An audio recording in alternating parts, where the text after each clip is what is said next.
I'm Gene Grant here at the table with this week's Line Opinion panelists. Now, reporter Dan McKay of the Albuquerque Journal recently examined the city's use of revenue bonds as opposed to general obligation bonds. Those general obligation bonds, which are paid back with property taxes, require voter approval and have a shorter borrowing period and a lengthy planning process. On the other hand, revenue bonds are repaid with gross receipts taxes and don't require any approval. A little complicated, Sophie, but let's kind of parse this out here. What's interesting here is all it takes for the mayor is to get 7 out of 9 city councilors to agree. And you've got money flowing for projects without input really from the public, unless you want to feel like that you're being represented, by your city councilor. Now we've got projects going. We've got a baseball stadium on the west side. We've got pickleball going. We've got all these other things going.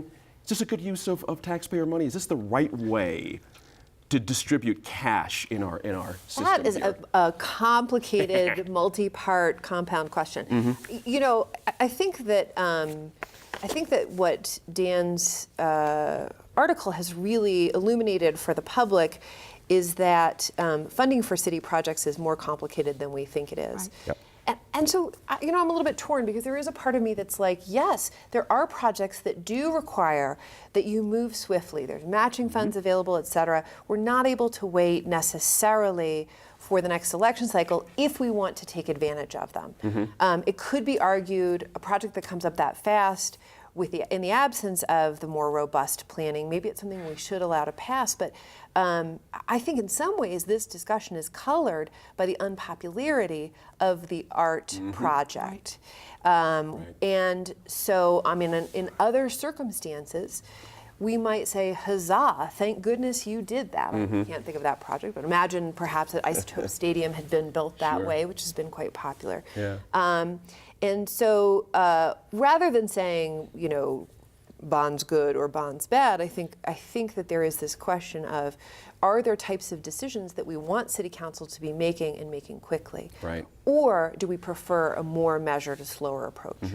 Geo bonds, Mary, it's always you can go to city council meetings going back 15, 20 years. This is always a recurring subject. And how do we pay for things, as Sophie mentioned, quickly, with efficiency and all that kind of thing? But there's another side to this. These things have to be paid for. We're at about $7.5 million each year now for bond repayments. Right. That's a kind of a chunk out of our operating capital and other things.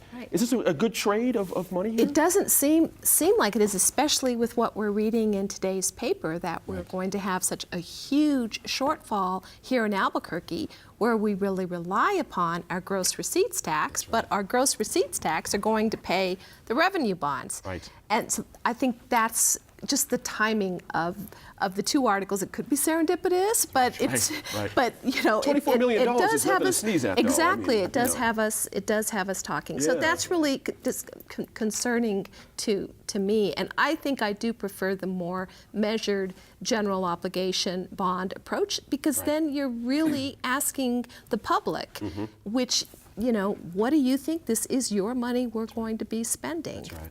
So. Exactly right. Please, let me get to Christine. Sorry about that. I think the Journal and the Albuquerque Journal reporter did us a great service in bringing what can be the dullest and the most boring and difficult topic to understand. It kind of reminds me of when teaching freshmen about the importance of gerrymandering and redistricting, their eyes kind of glaze over, and you're saying, no, really, this really is an important thing of who gets what, when, and where, and how.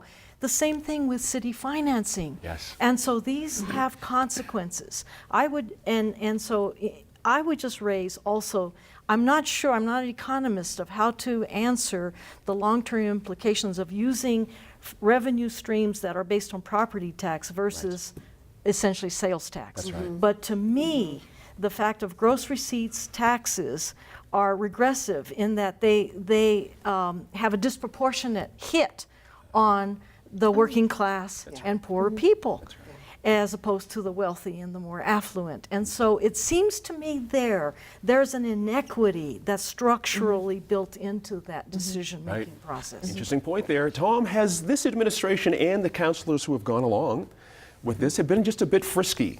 Meaning this $24 million debt we're staring at now for the city coffers, whether it was a surprise to them or not, have we backdoored our way into something a little too aggressive here, paying back $7.5 million, which, by the way, we're going to be paying late into the 2020s.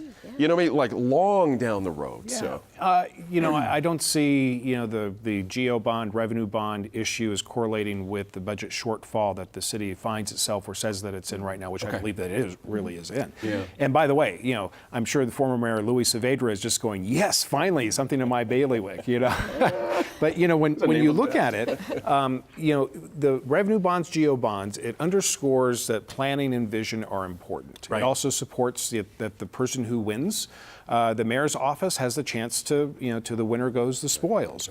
The thing that concerns me, though, is that, the revenue bonds, as you stated, is that, those are based on gross receipts. And, with the city still in a recession, that is going to impact the city's ability to, further leverage those revenue bonds in the future. And so that is a bit concerning. But overall, I'm fine with the whole prospect that, this is part of the planning process. These are projects that, keep the. Are you comfortable with where the projects, where the money has gone thus far? Has it seemed responsible to you? Has it seemed, It does. I think there's some, I haven't really studied it that much, but I would imagine that there are some areas that people don't feel like, oh, my area hasn't really received that much and stuff. Right. I think to your question that you started out on, as far as the revenue situation the city finds itself in, I think it's much bigger. It's about economic development. The mayor's play has really been on, let's go for technology and for that long-term play. In the meantime, the short-term play has been not as much of a priority, and to pass it off as being the problem of penguins and otters and new exhibits at the zoo, it doesn't pass the optics test. Gotcha. Good point there. That's all the time we have. Thanks, you guys. Good stuff. Great Friday night. Thank you. I'm Gene Grant. Thanks for joining us for New Mexico in Focus. And we appreciate your time and effort to stay informed and engaged. We'll see you next week in Focus.